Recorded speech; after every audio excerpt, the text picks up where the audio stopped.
സംഖ്യ അധ്യായം 20. പാറയിൽ നിന്ന ജലം.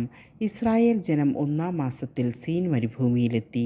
അവർ കാദേശിൽ താമസിച്ചു. അവിടെ വെച്ച് മിരിയാം മരിച്ചു. അവളെ അവിടെ സംസ്കരിച്ചു. അവിടെ ജനത്തിന് വെള്ളം ലഭിച്ചില്ല. അവർ മോശയ്ക്കും അഹ്റോനുമെതിരെ ഒരുമിച്ച് കൂടി.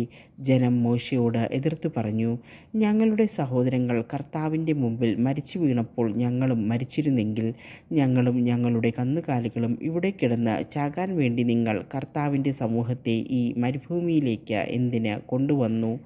ഈ ദുഷിച്ച സ്ഥലത്തേക്ക് നയിക്കാൻ ഈജിപ്തിൽ നിന്ന് ഞങ്ങളെ കൊണ്ടുവന്നതെന്തിന്? ഇത് ധാന്യമോ അത്തിപ്പഴമോ മുന്തിരിയോ മാതളപ്പഴമോ കിട്ടുന്ന സ്ഥലമല്ല, കുടിക്കാൻ വെള്ളം പോലുമില്ല. അപ്പോൾ മോശയും അഹ്റോനും സമൂഹത്തിൽ നിന്ന് സമാഗമ കൂടാര വാതിൽക്കൽ ചെന്ന് സാഷ്ടാംഗം വീണു. കർത്താവിൻ്റെ മഹത്വം അവർക്ക് വെളിപ്പെട്ടു. കർത്താവ് മോശയോട് അരുളി ചെയ്തു, നിന്റെ വടി കയ്യിലെടുക്കുക. നീയും നിന്റെ സഹോദരൻ അഹ്റോനും കൂടി സമൂഹത്തെ വിളിച്ചുകൂട്ടി വെള്ളം പുറപ്പെടുവിക്കാൻ അവരുടെ മുമ്പിൽ വെച്ച് പാറയോട് ആജ്ഞാപിക്കുക. പാറയിൽ നിന്ന് വെള്ളം പുറപ്പെടുവിച്ച് ജനത്തിനും മൃഗങ്ങൾക്കും കുടിക്കാൻ കൊടുക്കുക. കൽപ്പനയനുസരിച്ച് മോശ കർത്താവിൻ്റെ മുമ്പിൽ നിന്ന് വടിയെടുത്തു. മോശയും അഹ്റോനും കൂടി പാറയ്ക്ക് മുമ്പിൽ ജനങ്ങളെ ഒന്നിച്ചു കൂട്ടി. മോശ പറഞ്ഞു, ധിക്കാരികളെ കേൾക്കുവിൻ, നിങ്ങൾക്ക് വേണ്ടി ഈ പാറയിൽ നിന്ന് ഞങ്ങൾ വെള്ളം പുറപ്പെടുവിക്കണമോ? മോശ കൈയുയർത്തി പാറയിൽ 2 പ്രാവശ്യം വടികൊണ്ടടിച്ചു. ധാരാളം ജലം പ്രവഹിച്ചു. മനുഷ്യരും മൃഗങ്ങളും അതിൽ നിന്ന് കുടിച്ചു. കർത്താവ് മോശയോടും അഹ്റോനോടും അരുളി ചെയ്തു, ഇസ്രായേലിൽ എൻ്റെ വിശുദ്ധി വെളിപ്പെടുത്തക്ക വിധം ദൃഢമായി നിങ്ങൾ എന്നിൽ വിശ്വസിക്കാതിരുന്നതുകൊണ്ട് ഞാൻ ഈ ജനത്തിന് കൊടുക്കുന്ന ദേശത്ത് ഇവരെ എത്തിക്കുന്നത് നിങ്ങളായിരിക്കുകയില്ല. ഇതാണ് മെരീബായിലെ ജലം. ഇവിടെ വെച്ചാണ് ഇസ്രായേലിയർ കർത്താവിനോട് മത്സരിക്കുകയും അവിടുന്ന് തൻ്റെ പരിശുദ്ധിയെ അവർക്ക് വെളിപ്പെടുത്തുകയും ചെയ്തത്. ഏദോം തടസ്സം നിൽക്കുന്നു. മോശ കാദേശിൽ നിന്ന് ദൂതന്മാരെ അയച്ച് ഏദോം രാജാവിനോട് പറഞ്ഞു, നിന്റെ സഹോദരനായ ഇസ്രായേൽ അറിയിക്കുന്നു, ഞങ്ങൾക്കുണ്ടായ കഷ്ടതകളെല്ലാം നീ അറിയുന്നുവല്ലോ. ഞങ്ങളുടെ പിതാക്കന്മാർ ഈജിപ്തിലേക്ക് പോയതും ദീർഘകാലം അവിടെ ജീവിച്ചതും ഈജിപ്തുകാർ ഞങ്ങളുടെ പിതാക്കന്മാരോടും ഞങ്ങളോടും ക്രൂരമായി പ്രവർത്തിച്ചതുമെല്ലാം നിനക്കറിയാം. അപ്പോൾ ഞങ്ങൾ കർത്താവിനോട് പ്രാർത്ഥിച്ചു. അവിടുന്ന് ഞങ്ങളുടെ സ്വരം ശ്രവിച്ചു. തൻ്റെ ദൂതനെ അയച്ച് ഈജിപ്തിൽ നിന്ന് ഞങ്ങളെ കൊണ്ടുപോന്നു. ഇപ്പോൾ ഞങ്ങൾ ഇവിടെ നിങ്ങളുടെ അതിർത്തിയിലുള്ള കാദേശ് നഗരത്തിൽ എത്തിയിരിക്കുന്നു. നിങ്ങളുടെ ദേശത്തിലൂടെ കടന്നു പോകാൻ ഞങ്ങളെ അനുവദിക്കണം. വയലുകളിലോ മുന്തിരിത്തോട്ടങ്ങളിലോ ഞങ്ങൾ പ്രവേശിക്കുകയില്ല.